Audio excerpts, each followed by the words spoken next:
কুষ্টিয়াবাসী যা দেখিয়েছে এবং সারা বাংলাদেশে আমরা এখন যা শুনতে পাচ্ছি, যদি এই ধারাবাহিকতা থাকে, আশা করছি জামাত ইসলামী বাংলাদেশ সহ 11 দলীয় জোট সরকার গঠন করবে।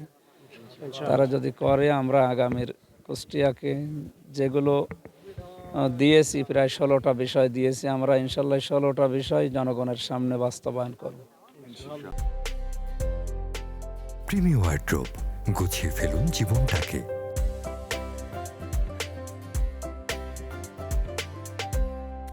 সর্বপ্রথম কাজ হবে আমাদের কুষ্টিয়ায় কেউ যেন বেকার না থাকে। এটা একটা মানে বড় সমস্যা কুষ্টিয়ায়, এবং এটা জীবনের জন্য খুব বড় অভিশাপ।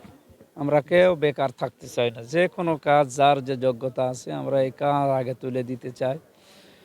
এবং যে মানুষগুলো আমাদের সাথে ছিল, বিশেষ করে আমরা 6 জন, একজন বোন ছিল, আমরা 5 জন ভাই ছিলাম। আমরা প্রতিদ্বন্দ্বিতা করেছি, আসলে প্রতিযোগিতা সবাই আমরা এই মনে করেছিলাম যে আমরা ভাই এবং বোন। আমরা এসপি সাহেবের সামনে এই কথা বলেছিলাম যে মন খারাপ করার কিছু নেই।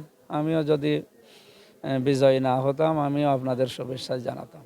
আশা করছি সবাইকে নিয়ে আগামীর কুষ্টিয়ার উন্নয়নমূলক যত কাজগুলো আছে, আগে আমাদের বেকার সমস্যা দূরীকরণ দিয়ে আমরা শুরু করব ইনশাল্লাহ।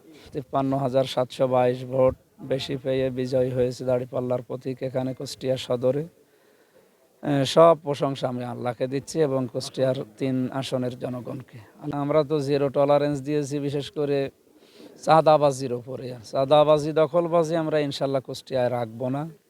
এতে যদি ঝুঁকি নিতে হয় তাও নেব।